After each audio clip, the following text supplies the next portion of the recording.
Rádio Piauí.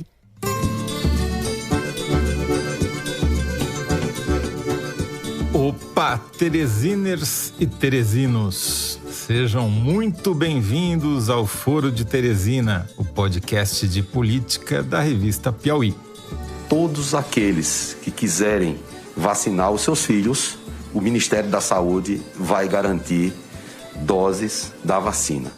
Após longo e tedioso recesso, estamos de volta com o primeiro episódio do promissor ano de 2022. Eu sou José Roberto de Toledo e estou provisória e precariamente substituindo o insubstituível Fernando de Barros e Silva, o apresentador mais cabeção da podosfera, está gozando suas merecidas férias em um paraíso tropical ou fiscal, não sabemos bem. Mas vocês não se preocupem porque logo o Fernando estará de volta para alívio dos seus incontáveis fãs. Enquanto isso, eu, desde a minha casa em São Paulo, tenho o prazer de conduzir nossa conversa semanal com duas colegas e amigas. A não menos insubstituível Thaís Bilenque, também em São Paulo. Opa, Thaís! Salve, salve, Toledo, todo mundo. Feliz ano!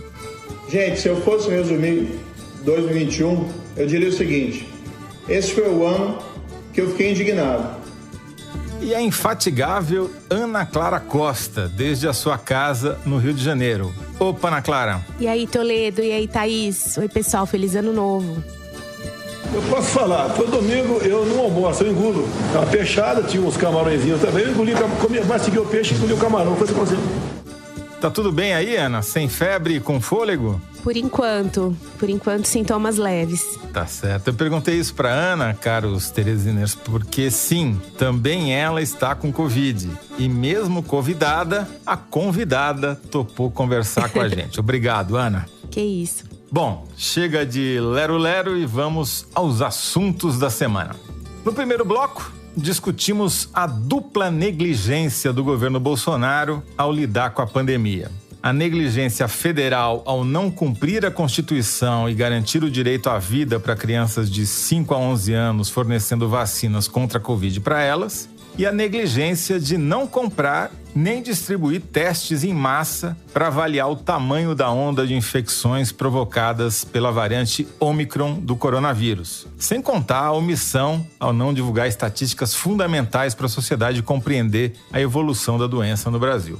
No segundo bloco, conversamos sobre eleição. A Justiça Eleitoral divulgou o calendário que vai organizar a campanha e a ida dos eleitores às urnas em 2022. As datas determinam não só o tempo de propaganda, como fixam os dias-chave para a escolha dos candidatos pelos partidos. Será que Sérgio Moro chega candidato a presidente em 2 de outubro ou a outro cargo? Como isso impacta as eleições nos estados, como em São Paulo, por exemplo? É o que a gente vai falar no segundo bloco. Já no último bloco, falamos sobre como Bolsonaro conseguiu sair do aperto em que se meteu junto à opinião pública ao preferir passear de jet ski em Santa Catarina, aí prestar socorro e solidariedade às vítimas das enchentes na Bahia. A internação hospitalar de fim de férias foi uma espécie de refacada que mudou o assunto e conseguiu reunir a militância bolsonarista em torno do chefe mais uma vez. Desta vez, a culpa não foi de Adélio Bispo, mas de um inocente camarão. Vem com a gente!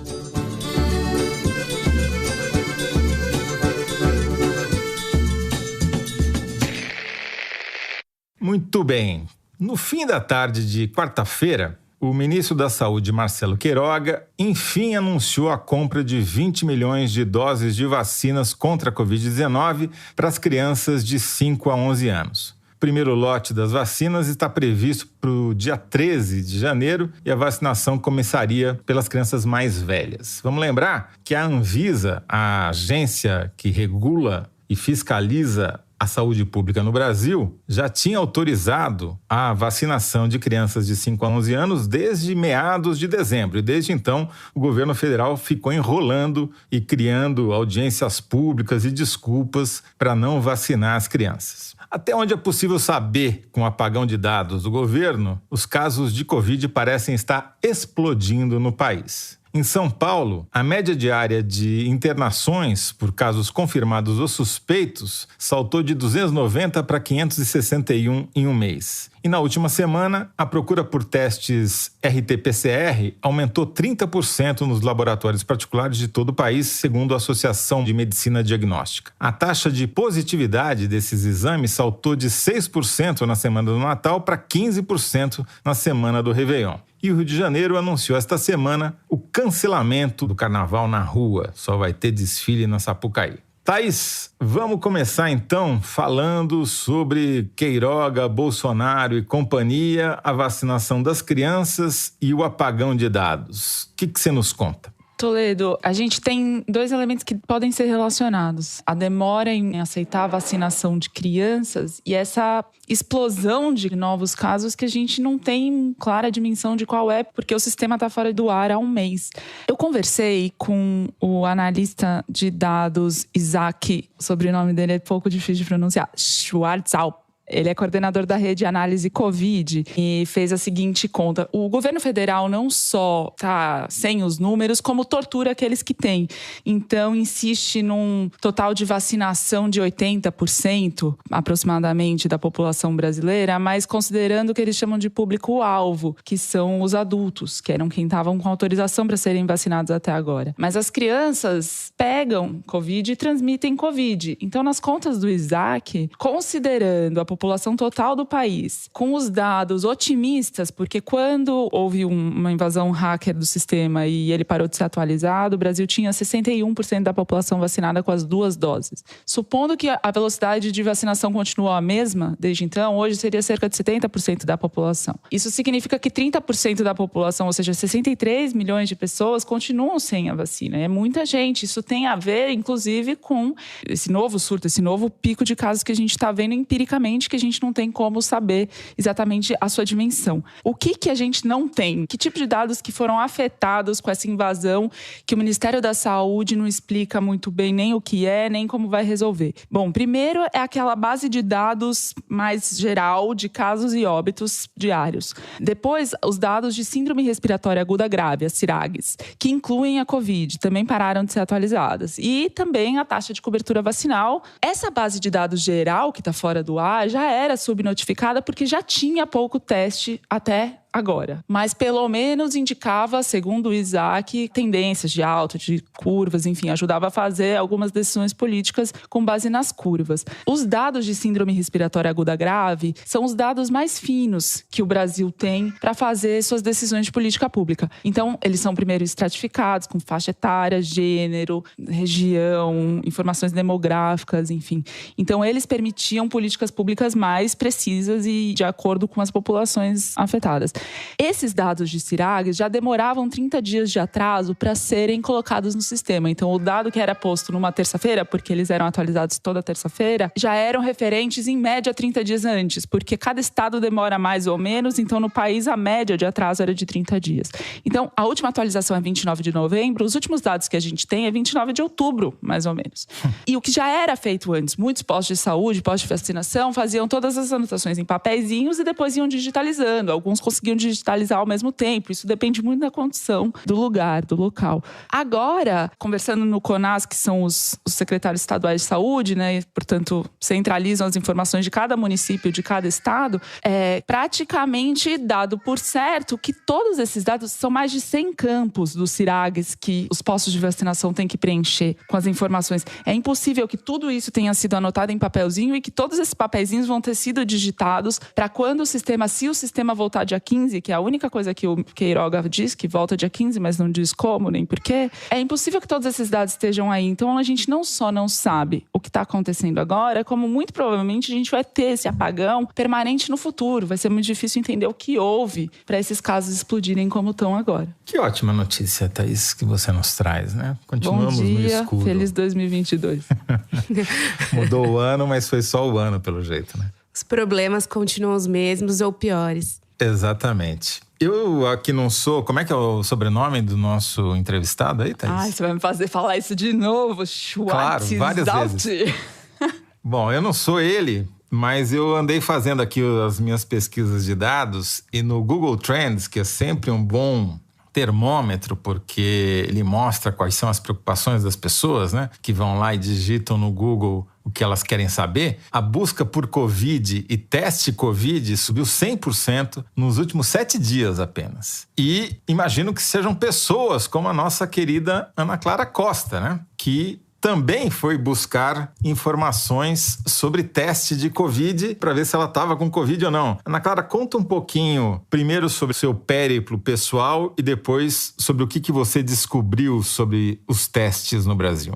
Bom, coitado do brasileiro que precisa achar um teste, né? Eu passei por isso pessoalmente nas unidades básicas de saúde. Dependendo da cidade, por exemplo, cidades pequenas e tal, você ainda até tem um abastecimento razoável de testes em que a população consegue fazer. Mas nas grandes cidades é impossível. E eu passei por isso. A única coisa que nos resta, se a gente precisa testar, é recorrer à saúde privada, né?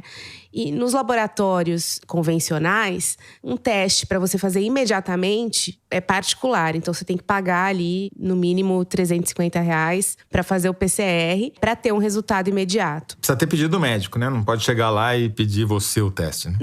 Não precisa de pedido médico. Você precisa de pedido médico se você quiser que o teste seja coberto pelo plano de saúde, caso o seu plano de saúde cubra. Só que aí, os laboratórios não fazem imediatamente o teste. Se o seu caso é o plano de saúde, eles primeiro têm que pedir autorização para o plano. Isso pode demorar dias. E a agenda dos laboratórios para testes por plano de saúde demora muito mais para ter vaga. Então, se você precisa de um resultado imediato, porque se você não pode circular, você tem que se isolar, não dá para você esperar 5 dias para saber, né? Então, você acaba tendo que pagar o particular ou então tentar nas farmácias o teste rápido, que há algumas controvérsias, né? Muita gente acaba não confiando tanto, mas hoje é a opção talvez mais viável financeiramente para quem não consegue achar teste nas unidades básicas de saúde. O problema é que as farmácias também estão sofrendo uma demanda que elas não estavam esperando. Então, você não consegue agendar. Pouquíssimas redes de farmácia aceitam que você vá até a loja e faça um teste na hora. Enquanto no exterior você compra teste rápido e deixa em casa e testa toda semana ou testa a cada 2 dias, porque o autoteste ele é permitido, no Brasil esse mecanismo a gente não pode usufruir, porque desde 2015 tem uma resolução da Anvisa que não permite que você use um produto de diagnóstico em casa. Isso foi proibido em 2015 por uma resolução. Existe brecha na qual o teste de HIV se enquadra e que poderia ser uma brecha para enquadrar também o autoteste da Covid. Porém, não sei se não teve vontade política ou se o lobby das farmácias foi mais forte, mas a gente não tem acesso. Então, o Brasil é, na verdade, um dos poucos países do mundo em que a gente não pode se testar em casa. E como é que você fez, Ana Clara? Eu sabia de uma rede de farmácia que estava testando sem agendamento, porque eu precisava saber naquela hora, eu não podia esperar. E eu fui, fiquei na fila e fiz. Demorou muito? Assim, perto do que poderia ser, não. Demorou umas 2 horas, mas poderia ter sido pior, assim. Eu ouvi relatos de pessoas que ficaram meio-dia na fila. Agora, se a gente não sabe nem quantas pessoas estão contaminadas porque não tem teste para conseguir ser testado, é essa maratona que a Ana Clara acabou de relatar. Imagina sequenciamento para a gente ter ideia de qual é a penetração do Ômicron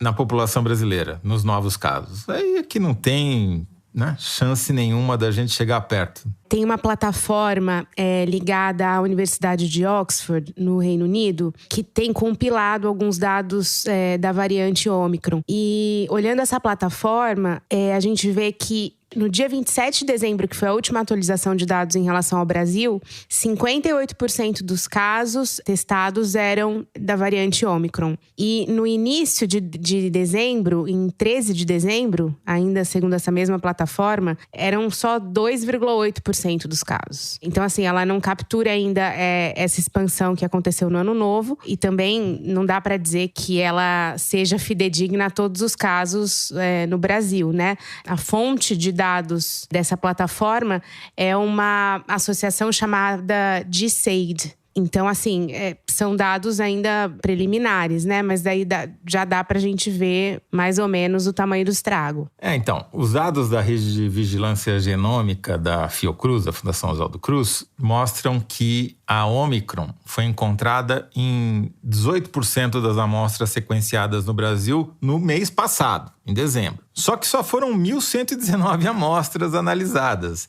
Ou seja, é um negócio muito, muito pequeno e uma amostra que certamente não é representativa do que está acontecendo agora, né? Basta ver a quantidade de pessoas que cada um de nós conhece, a começar pela Ana Clara, que contraiu o Covid. Eu conheço uma meia dúzia, uma coisa assustadora. Eu conversei com alguns médicos e, assim, os 2 clínicos com quem eu conversei me disseram que bateram recorde de diagnóstico de Covid nesses últimos dias. Nunca, nem na onda da Gama no ano passado, eles fizeram tantos diagnósticos em tão poucos dias. Falei também com o Pedro Halal, epidemiologista da Federal de Pelotas.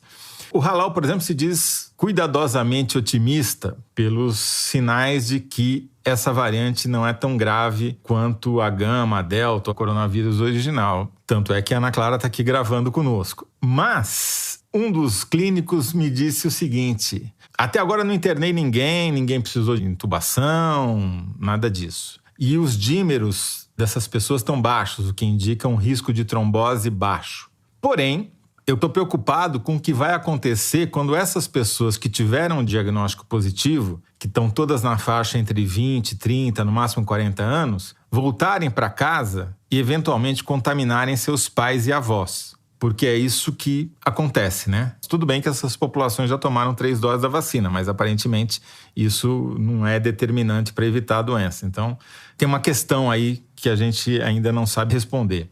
Queria voltar à questão das crianças, porque a Heloísa Machado, professora de Direito Constitucional da FGV Direito de São Paulo, publicou nesta quinta-feira um artigo na Piauí dizendo que o governo federal, Bolsonaro e Queiroga, estão passíveis de serem processados na justiça pelos pais das crianças que ficaram sem vacina até agora.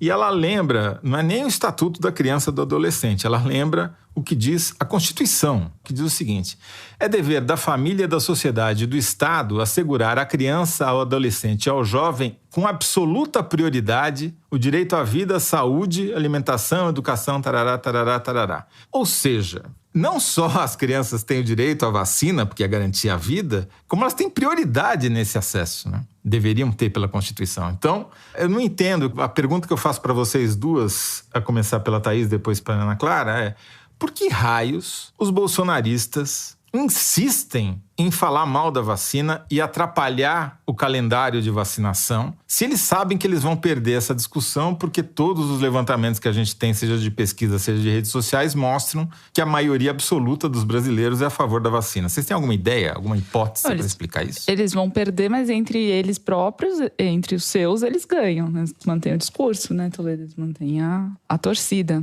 Mas se é para falar em justiça, tem outra medida judicial cabível, segundo os especialistas em acesso a dados como o Isaac, é justamente uma cobrança judicial do governo para aumentar a transparência de explicação sobre esse apagão. Porque o governo não informa como está resolvendo, qual dificuldade para resolver, quantas pessoas estão trabalhando nisso, o que está sendo feito, o que aconteceu, porque o Brasil é reincidente, o Ministério da Saúde é reincidente. No final de 2020, uma pessoa invadiu dados públicos de saúde brasileiros e falou: qualquer criança invade esse excremento digital. Meses depois, em fevereiro de 2021, ele entrou lá de novo e falou: o site continua uma bosta, palavras dele, desculpa aí, criançada, e nada foi feito. E aí teve o ataque do dia 10 e outro ataque do dia 12 para o dia 13. E o que o Queiroga fala é que dia 15 tudo está normal. Mas você está dizendo que dá para cobrar isso judicialmente do governo, a ausência dessas informações? Transparência com relação a esses dados. São dados de acesso público. Você tem que ter planilhas editáveis sobre essas informações que são públicas. Então, toda vez que você clica desde o dia 10 de dezembro no Open Data SUS, o site está fora do ar. E, Ana Clara, você tem alguma hipótese política para explicar esse comportamento aparentemente suicida do governo? Bom, o bolsonarista se vacinou, né? Assim, os nossos números mostram que o bolsonarista pode ser contra a vacina, mas ele se vacina. E é isso, né? Ele se vacina por via das dúvidas, mas continua dizendo que a vacina é perigosa, que a vacina pode matar, etc. Ele tem essa tendência a crer em teorias conspiratórias, né? Então, isso sempre vai pegar bolsonarista mais fundo. Então, acho que é um pouco isso que faz com que eles mantenham esse discurso. E também eu acho que tem uma questão que é a seguinte: como a estratégia de comunicação presidencial é uma estratégia de embate, isso é uma coisa que gera um ruído muito forte na sociedade. A imprensa bate muito. E aí, se a imprensa bate muito nisso, o Bolsonaro quer estar do lado oposto, né? Precisa criticar a imprensa, né? Então, todas essas coisas que são convenções que, digamos, 100% do mundo concorda, quando ele vai e diz que não é para fazer, que não é para vacinar a criança, ele tá procurando uma forma de criar um conflito ali para azeitar a base dele, né? A questão é que, embora a Thaís tenha falado muito detalhadamente dessa questão do apagão, ainda que a gente não tenha os dados, quando você olha a experiência do que está acontecendo lá fora em relação à Ômicron, isso já seria suficiente para que o Ministério da Saúde se preocupasse bastante e já elaborasse medidas de contingência. Nos Estados Unidos, por exemplo, onde você tem 1 milhão de novos casos de Covid por dia de novo, os hospitais pediátricos estão com as internações subindo. Em Nova York, num dado divulgado pela CNN no dia 28 de dezembro, ou seja, tem uma defasagem de alguns dias, só em Nova York as internações tinham subido 50%. Então, acho que bastaria olhar para fora para pensar no que poderia acontecer aqui dentro. E, enquanto isso, perde-se tempo discutindo o indiscutível, que é a vacina para as crianças. Eu concordo com vocês que é o default, né? É o comum do bolsonarismo ser do contra, e especialmente nessa questão da vacina. Mas eu acho que nesse caso específico, a lavada é tão grande, estava vendo aqui os dados da Arquimedes sobre isso, 15% a 85%. Eles perdem, assim, vergonhosamente e insistem. A impressão que me dá é que eles têm um contrato assinado com o Bannon, ou sei lá quem, lá nos Estados Unidos, que tem que seguir a cartilha dele de qualquer jeito, item por item. E tem lá, anti-vacina. Então tem que falar sobre contra-vacina. Mas a gente apanha, não tem importância. O contrato prevê, vamos ter que respeitar. É uma loucura isso. Mas nem o Trump respeitou esse contrato, ele se vacinou. Trump é mais esperto, eu acho, né? Talvez. Bom, a gente já estourou aqui, né, diretora? Bastante, eu diria. Tipo o dobro. Então, vamos, avançar para o segundo bloco. Vem.